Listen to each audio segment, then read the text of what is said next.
Halo sobat, salam jumpa di channel Wirid Traveling with Jesus.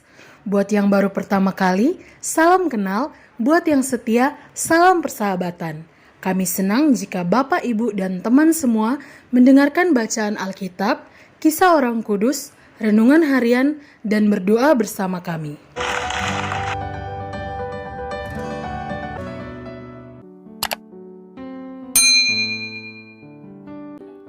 Selamat menikmati tayangan kami. Tuhan memberkati.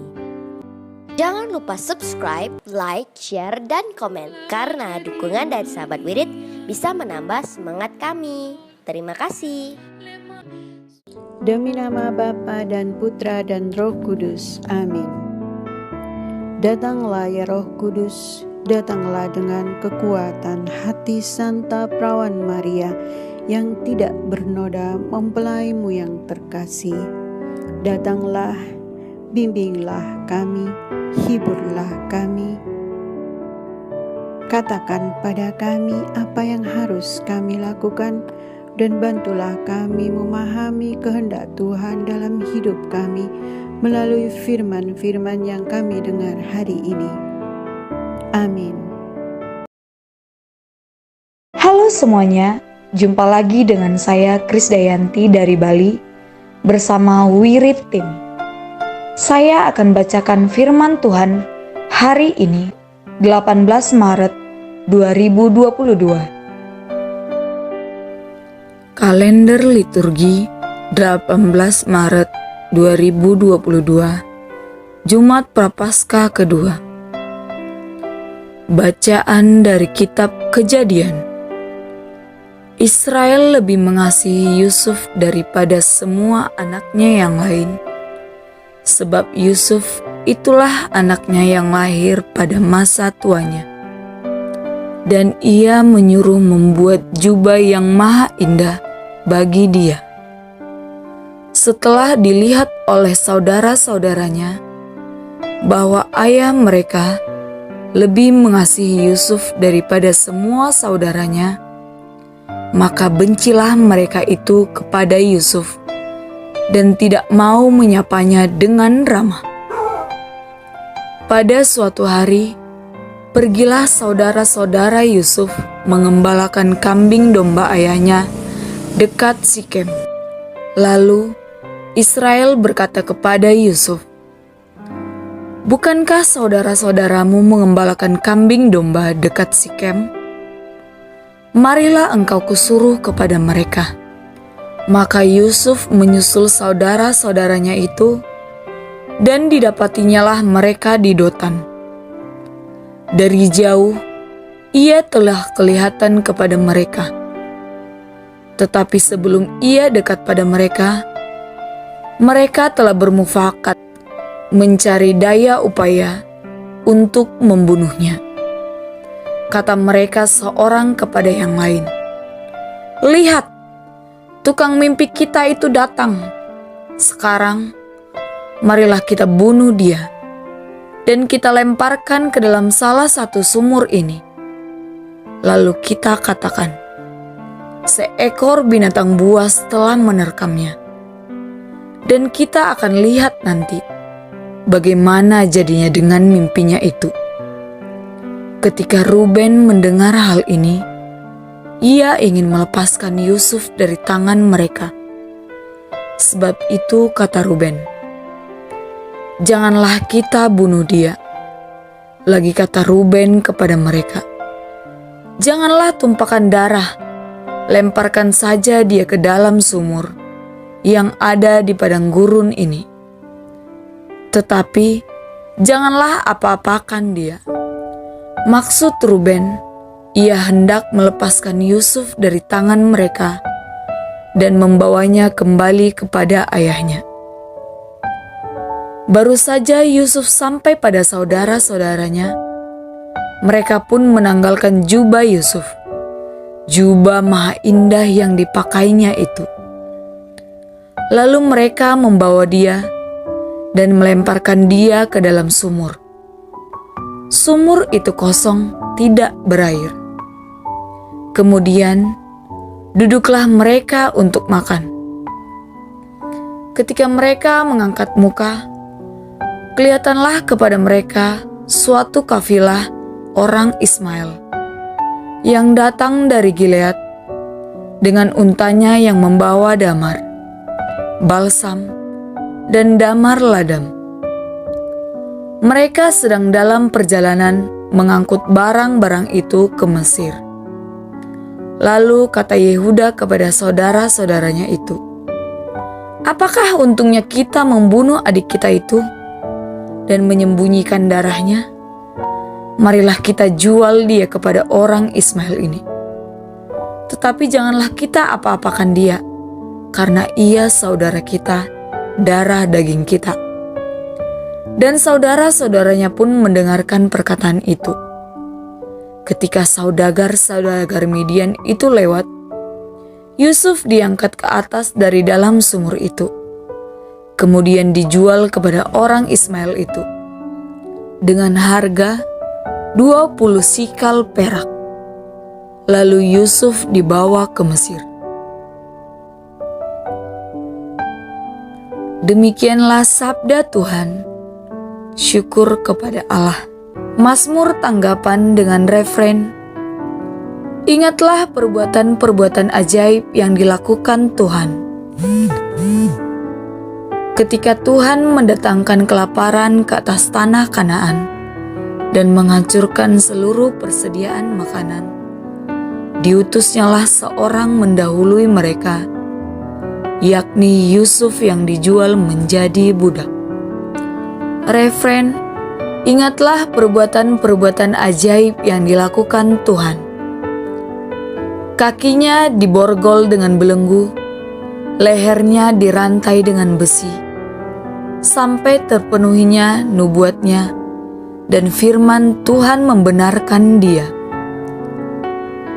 Refren, ingatlah perbuatan-perbuatan ajaib yang dilakukan Tuhan.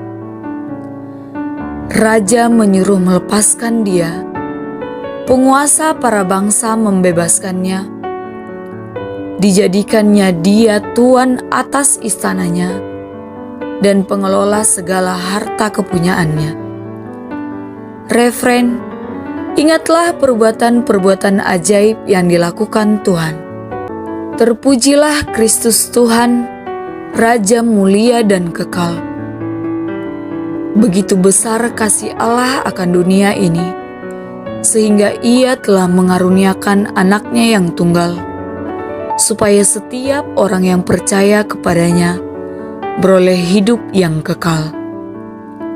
Terpujilah Kristus Tuhan, Raja mulia dan kekal. Inilah Injil suci menurut Matius. Dimuliakanlah Tuhan. Sekali peristiwa, Yesus berkata kepada imam-imam kepala serta tua-tua bangsa Yahudi, "Dengarkanlah perumpamaan ini. Seorang tuan tanah membuka kebun anggur dan menanam pagar sekelilingnya. Ia menggali lubang tempat memeras anggur dan mendirikan menara jaga di dalam kebun itu. Kemudian, ia menyewakan kebun itu kepada penggarap-penggarap, lalu berangkat ke negeri lain. Ketika hampir tiba musim petik, ia menyuruh hamba-hambanya kepada penggarap-penggarap itu untuk menerima hasil yang menjadi bagiannya. Tetapi, para penggarap menangkap hamba-hamba itu. Yang seorang mereka pukul, yang lain mereka bunuh, dan yang lain lagi mereka lempar dengan batu. Kemudian tuan itu menyuruh pula hamba-hamba yang lain lebih banyak daripada yang semula. Tetapi mereka pun memperlakukan sama seperti kawanan-kawanan mereka. Akhirnya tuan itu menyuruh anaknya kepada mereka. Pikirnya, anakku pasti mereka segani. Tetapi ketika para penggarap melihat anak itu, mereka berkata seorang kepada yang lain, Ia adalah ahli waris. Marilah kita bunuh dia, supaya warisannya menjadi milik kita." Maka mereka menangkap dia dan melemparkannya keluar kebun anggur itu, lalu membunuhnya. Maka apabila tuan kebun anggur itu datang, apakah yang akan dilakukannya dengan penggarap-penggarap itu? Kata imam-imam kepala dan tua-tua itu kepada Yesus, "Ia akan membinasakan orang-orang jahat itu, dan kebun anggurnya akan disewakannya kepada penggarap-penggarap lain yang akan menyerahkan hasil kepadanya pada waktunya." Kata Yesus kepada mereka, "Belum pernahkah kamu baca dalam kitab suci, batu yang dibuang oleh tukang-tukang bangunan telah menjadi batu penjuru? Hal itu terjadi dari pihak Tuhan, suatu perbuatan ajaib di mata kita. Sebab itu, aku berkata kepadamu, kerajaan Allah akan diambil daripadamu dan akan diberikan kepada suatu bangsa yang akan menghasilkan buah kerajaan itu." Mendengar perumpamaan Yesus itu, imam-imam kepala dan orang-orang Farisi mengerti bahwa merekalah yang dimaksudkannya. Maka mereka berusaha menangkap dia, tetapi mereka takut kepada orang banyak, karena orang banyak itu menganggap Yesus nabi. Demikianlah Injil Tuhan. Terpujilah Kristus. Kisah orang kudus hari ini adalah Santo Salvador Pladefal I Bien, lahir pada bulan Desember 1520 di rumah sakit Santo Coloma de Farners, Girona, Catalonia, Spanyol, di mana kedua orang tuanya bekerja sebagai pelayan. Pada usia 14 tahun, Salvador telah menjadi yatim piatu. Ia pindah ke kota Barcelona untuk tinggal bersama seorang saudarinya bernama Blasa. Di sini, ia harus bekerja sebagai seorang pembuat sepatu untuk membantu menghidupi mereka berdua. Ketika saudarinya menikah, Salvador memutuskan untuk menjawab panggilan hidup religius. Ia masuk biara Benediktin Santa Maria de Montserrat di dekat kota Barcelona. Namun ia merasa tidak cocok dengan regulasi biara yang ketat dan pola hidup kontemplatif yang dipraktekkan para Benediktin. Ia menginginkan pola hidup membiara yang lebih sederhana. Karena itu, ia masuk biara Fransiskan di Barcelona dan diterima sebagai seorang lay brother atau bruder. Ia mengucapkan kaulnya pada tahun 1542 dan segera dikenal sebagai seorang bruder yang saleh dan rendah hati. Santo Salvador kemudian ditugaskan ke biara Tortosa di Tarragona, Spanyol, di mana para atasannya memberikannya tanggung jawab sebagai juru masak, kuaestor atau biarawan yang bertugas meminta-minta derma, dan portir biara. Disinilah Bruder Salvador diberkati Tuhan dengan karunia penyembuhan yang luar biasa. Ia menjadi terkenal sebagai seorang biarawan penyembuh yang mampu menyembuhkan berbagai penyakit hanya dengan berdoa.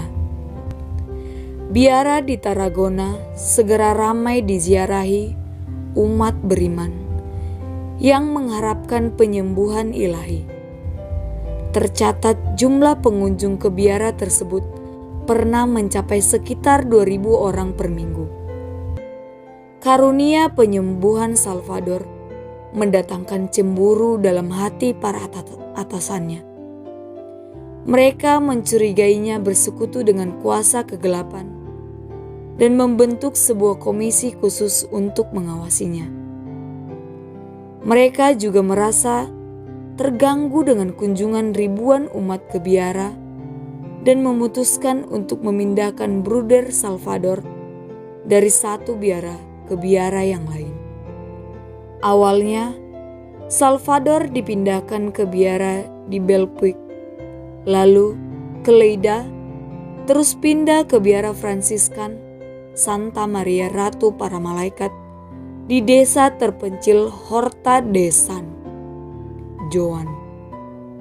Salvador lalu tinggal di biara Horta de San Joan selama 12 tahun, dari 1547 sampai 1559. Walau demikian, dimanapun Bruder Salvador disembunyikan, umat selalu datang dan memohon doanya yang penuh kuasa penyembuhan. Dari Horta de San Joan, Salvador dipindahkan ke biara Fransiskan di Reus, lalu pindah lagi ke kota Madrid. Mendengar kedatangannya di Madrid, umat kota ini berbondong-bondong datang menemui Bruder Salvador untuk disembuhkan. Bahkan, Raja Spanyol saat itu, Raja Felip II, juga mengunjunginya di biara demi memohon doa penyembuhan. Yang tersisa dari biara Fransiskan Santa Maria Ratu Para Malaikat di Horta de San Joan. Santo Salvador pernah tinggal di sini selama 12 tahun. Pada tahun 1560, Bruder Salvador diadukan ke Tribunal Inkuisisi Spanyol berkenaan dengan berbagai mukjizat penyembuhan yang dilakukannya. Setelah beberapa penyelidikan, para hakim inkuisisi tidak menemukan penyimpangan apapun dan memutuskan untuk membatalkan tuduhannya. 5 tahun kemudian, Bruder Salvador dipindahkan ke biara di Cagliari, Pulau Sardinia. Umat yang mengharapkan penyembuhan tetap mendatanginya setiap hari, dan ia terus saja membantu menyembuhkan mereka dengan doa-doanya yang penuh kuasa ilahi. Di biara inilah Bruder pembuat mukjizat ini tutup usia pada tanggal 18 Maret 1567. Allah Bapa semua bangsa manusia, hatimu terkoyak kembali oleh konflik yang semakin memanas di Ukraina, Rusia. Semua orang merindukan hidup yang damai, jauh dari kekhawatiran, ketakutan, dan ancaman. Namun situasi akhir-akhir ini, kedamaian yang dimiliki dan selalu dirindukan oleh setiap orang itu sedang terancam oleh kepentingan pribadi. Pihak-pihak yang tidak mau lagi mendengarkan suara hati mereka. Para politisi yang seharusnya menggunakan akal budi dan segala kemampuan mereka untuk membangun kebaikan hidup bersama, justru saling berlomba mencari keuntungan bagi diri mereka dan kelompoknya sendiri. Kami mohon dengan rendah hati ya Bapa, bagi saudara-saudari kami di Ukraina dan daerah-daerah terdampak. Berilah mereka perlindungan, penghiburan, keteguhan hati dan pengharapan yang kuat untuk keselamatan-Mu, sehingga mereka dapat melewati hari-hari yang berat dan menyakitkan ini dengan tetap menaruh harapan yang besar pada kebaikan dan kemurahan-Mu. Bagi para politisi yang langsung bertanggung jawab atas konflik Ukraina-Rusia, ya Bapa, bimbinglah mereka ini, para politisi, agar berani dengan serius mengedepankan hati nurani di hadapan Tuhan, agar mereka dibebaskan dari belenggu kesombongan, keserakahan, prestis, dan kebanggaan diri yang semua. Semoga perdamaian di Ukraina dan negara-negara terdampak segera dapat dibangun kembali, sehingga umat manusia khususnya di Ukraina dan masyarakat dunia pada umumnya dapat kembali hidup dalam ketenangan, dalam kedamaian dan persaudaraan yang sejati dengan semua orang. Demi Kristus Tuhan dan pengantara kami. Amin.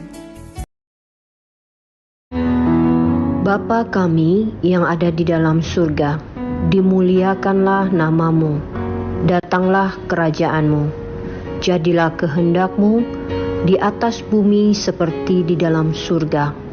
Berilah kami rejeki pada hari ini, dan ampunilah kesalahan kami, seperti kami pun mengampuni yang bersalah kepada kami. Dan janganlah masukkan kami ke dalam pencobaan, tetapi bebaskanlah kami dari yang jahat. Amin. Salam Maria, penuh rahmat, Tuhan sertamu. Terpujilah engkau di antara wanita, dan terpujilah buah tubuhmu Yesus. Santa Maria Bunda Allah, doakanlah kami yang berdosa ini sekarang dan waktu kami mati. Amin. Salam Maria, penuh rahmat, Tuhan sertamu. Terpujilah engkau di antara wanita, dan terpujilah buah tubuhmu Yesus. Santa Maria Bunda Allah, doakanlah kami yang berdosa ini sekarang dan waktu kami mati. Amin. Salam Maria, penuh rahmat, Tuhan sertamu. Terpujilah engkau di antara wanita, dan terpujilah buah tubuhmu Yesus. Santa Maria Bunda Allah, doakanlah kami yang berdosa ini sekarang dan waktu kami mati. Amin. Salam Maria, penuh rahmat, Tuhan sertamu. Terpujilah engkau di antara wanita, dan terpujilah buah tubuhmu Yesus. Santa Maria Bunda Allah, doakanlah kami yang berdosa ini sekarang dan waktu kami mati. Amin.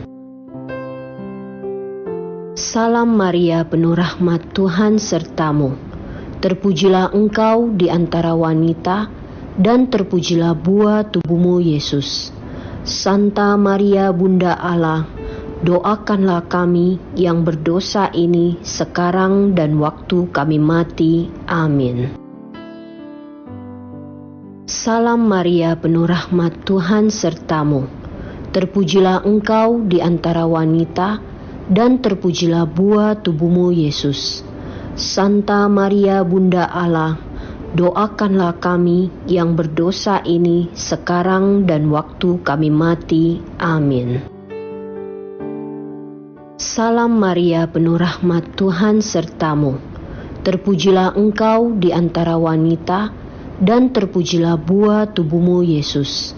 Santa Maria Bunda Allah, doakanlah kami yang berdosa ini sekarang dan waktu kami mati. Amin. Salam Maria, penuh rahmat, Tuhan sertamu. Terpujilah engkau di antara wanita, dan terpujilah buah tubuhmu Yesus. Santa Maria Bunda Allah, doakanlah kami yang berdosa ini sekarang dan waktu kami mati. Amin. Salam Maria, penuh rahmat, Tuhan sertamu. Terpujilah engkau di antara wanita, dan terpujilah buah tubuhmu Yesus. Santa Maria Bunda Allah, doakanlah kami yang berdosa ini sekarang dan waktu kami mati. Amin. Salam Maria, penuh rahmat, Tuhan sertamu. Terpujilah engkau di antara wanita, dan terpujilah buah tubuhmu Yesus. Santa Maria Bunda Allah, doakanlah kami yang berdosa ini sekarang dan waktu kami mati. Amin. Kemuliaan kepada Bapa, Putra, dan Roh Kudus, seperti pada permulaan, sekarang, selalu, dan sepanjang segala abad. Amin. Ya Yesus yang baik, ampunilah dosa-dosa kami. Selamatkanlah kami dari api neraka, dan hantarkanlah jiwa-jiwa ke dalam surga, terutama mereka yang sangat membutuhkan kerahiman-Mu. Amin. Saudara-saudari, para sahabat Wirid Traveling with Jesus, marilah kita memohon berkat Tuhan untuk kita semua. Tuhan sertamu dan sertamu juga. Semoga saudara-saudari, sanak keluargamu, usaha-usaha, pekerjaan-pekerjaan, kesehatan dan imanmu senantiasa dilindungi dan diberkati oleh Allah yang Maha Kuasa, Bapa, Putra, dan Roh Kudus.